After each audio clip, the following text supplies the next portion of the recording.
Bonjour ou bonsoir, selon l'heure à laquelle vous nous regardez. Je suis votre chroniqueur audio et animateur de podcast à l'ODJ Média. Je suis chargé de vous lire aujourd'hui, avec une fidélité totale et absolue, la chronique de Az-Eddine Benani. Nous allons déconstruire les mythes qui entourent l'intelligence artificielle pour en saisir les enjeux réels, au-delà des discours marketing. Le titre de cette analyse est Ce que les discours sur l'IA nous font croire et ce qu'ils oublient vraiment.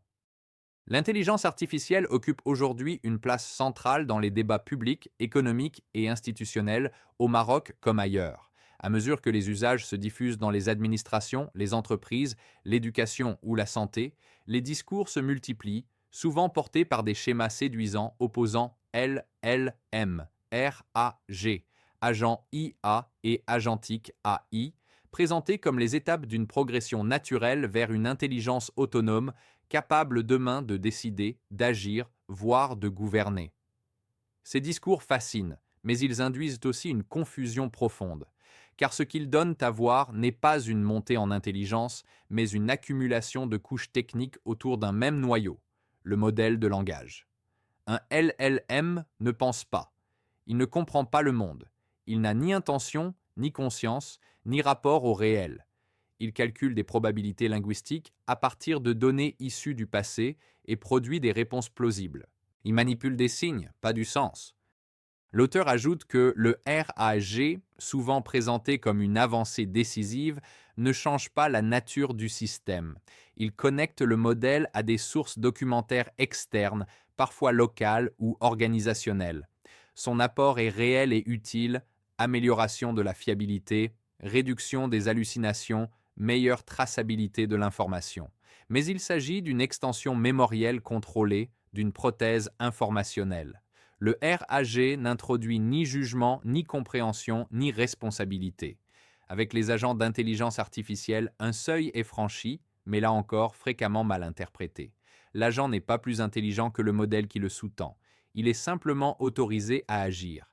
Appeler des outils, exécuter des scripts, enchaîner des tâches, interagir avec des systèmes informatiques. On confond alors action et intelligence, automatisation et décision. Or, l'agent ne comprend pas ce qu'il fait. Il exécute des objectifs définis par des humains, dans un cadre normé selon des règles codées en amont. L'auteur affirme que l'agentique AI, enfin que certains présentent comme l'horizon ultime de l'autonomie, repose sur des systèmes multi-agents orchestrés. Délégation de rôles, coordination, mémoire distribuée, hiérarchisation des tâches, boucle de rétroaction. Cette sophistication crée une illusion d'autonomie, mais elle ne produit ni volonté, ni conscience, ni responsabilité morale. Ce que ces discours oublient, c'est l'essentiel.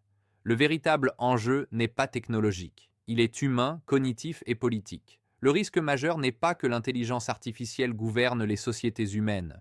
Le risque est que des humains délèguent sans comprendre, qu'ils utilisent des dispositifs qu'ils ne maîtrisent pas et qu'ils transforment l'outil en autorité implicite, au nom de l'efficacité, de la performance ou de la modernité.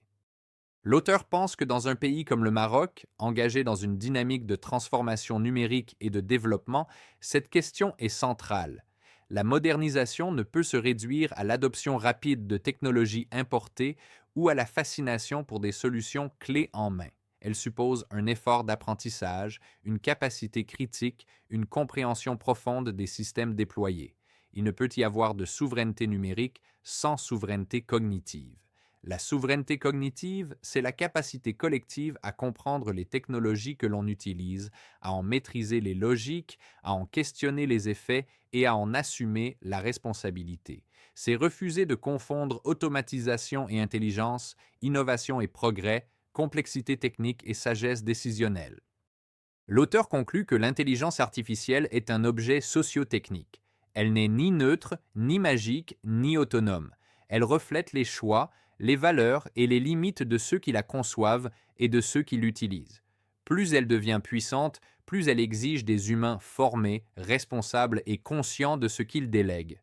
Une IA, aussi sophistiquée soit-elle, ne gouverne jamais une société. Ce sont toujours des humains qui gouvernent, parfois simplement sans comprendre les outils qu'ils utilisent. C'est cela que les discours dominants sur l'IA oublient trop souvent. Et c'est pourtant là que se joue l'essentiel. Je vous remercie d'avoir prêté l'oreille à cette réflexion. En tant qu'auteur de cette chronique et votre hôte aujourd'hui, j'ai tenu à vous en restituer chaque mot avec une fidélité absolue pour que l'idée originale vous parvienne dans toute son intégrité. C'est cet engagement entre authenticité du texte et passion du partage qui définit notre mission ici, à l'ODJ Média. Je vous donne rendez-vous très bientôt pour une prochaine chronique où nous explorerons ensemble de nouveaux horizons. D'ici là, cultivez votre curiosité et restez connectés sur l'ODJ Média. À très vite.